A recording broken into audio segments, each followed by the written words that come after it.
Assalamualaikum warahmatullahi wabarakatuh. Kembali lagi di channel Bunda Kabari. Semoga kita selalu dalam keadaan sehat walafiat dan selalu dalam lindungan Allah Subhanahu wa Ta'ala. Di video kali ini, Bunda akan berbagi bagaimana cara mengobati sesak napas dan batuk dengan menggunakan jahe serta gula aren. Caranya, pertama-tama kita bisa siapkan dulu jahe sebesar 2 jempol. Selanjutnya bisa kita iris tipis atau geprek, atau bisa juga kita parut.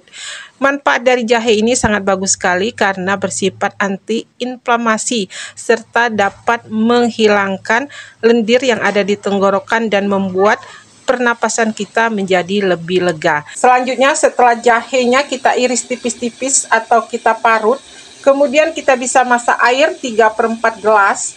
Kita bisa rebus kedua bahan ini hingga airnya menyusut menjadi setengah gelas. Setelah hangat, kita bisa tuangkan ke dalam gelas. Kita bisa meminum ramuan ini 2 kali sehari untuk mengatasi sesak napas dan batuk. Kita bisa meminumnya 1/4 gelas sekali minum. Rasanya enak, pedas, dan manis. Sampai disinilah video hari ini dari Bunda. Semoga bermanfaat.